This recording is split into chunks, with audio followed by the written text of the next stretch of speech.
meminta maaf investasi untuk masa depan. Sobat pria pemberani, memaafkan dan meminta maaf bukan hanya tentang memperbaiki kesalahan masa lalu. Ini juga tentang membangun masa depan yang lebih baik.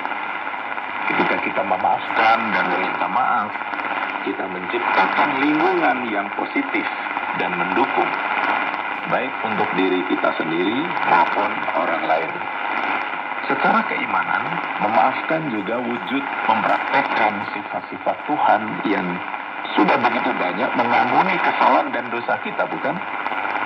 Memaafkan dan minta maaf adalah bentuk terima kasih kita kepada Tuhan dan wujud kasih yang kita berikan kepada orang lain. Dengan kasih kita membangun hubungan yang lebih kuat, lebih harmonis, dan lebih bermakna.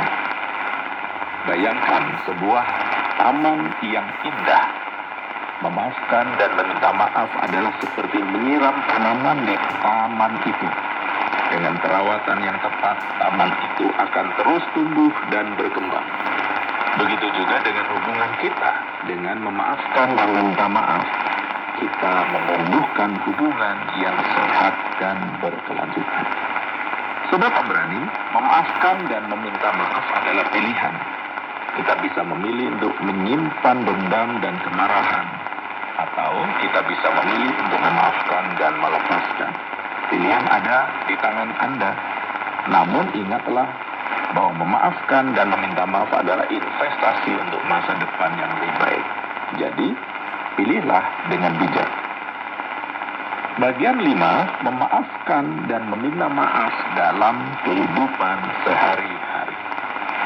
Sobat pemberani, kita sudah membahas banyak tentang konsep memaafkan dan meminta maaf. Sekarang, mari kita lihat bagaimana menerapkannya dalam kehidupan sehari-hari. Memaafkan dan meminta maaf bukan hanya tentang peristiwa besar atau kesalahan fatal. Justru seringkali tindakan-tindakan kecil inilah yang membentuk kualitas hubungan kita. Bayangkan Anda sedang mengendarai mobil dan tiba-tiba ada pengendara lain yang memotong jalan Anda. Anda bisa memilih untuk marah, menyembunyikan klakson dengan keras, bahkan membalas dendam. Namun, Anda juga bisa memilih untuk menarik nafas dalam-dalam, memaafkan kesalahan pengendara tersebut, dan melanjutkan perjalanan Anda dengan tenang. Pilihan ada di tangan Anda, sobat pemberani. Sahabat, memaafkan dan meminta maaf dalam kehidupan sehari-hari adalah tentang membangun kebiasaan positif. Sekali lagi, tentang membangun kebiasaan positif. Ketika kita terbiasa untuk memaafkan kesalahan kecil, kita akan lebih mudah memaafkan kesalahan besar. Begitu juga dengan meminta maaf. Ketika kita terbiasa untuk mengakui kesalahan dan meminta maaf, kita akan menjadi pribadi yang lebih rendah hati dan bertanggung jawab. Memaafkan dan meminta maaf bukan hanya tentang memperbaiki hubungan dengan orang lain. Ini juga tentang memperbaiki hubungan dengan diri sendiri.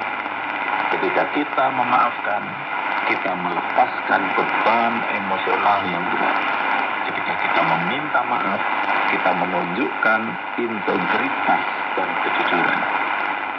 Sobat pemberani, mari kita jadikan memaafkan dan meminta maaf sebagai bagian dari kehidupan sehari-hari kita. Dengan begitu, kita bisa menciptakan lingkungan yang lebih positif, harmonis,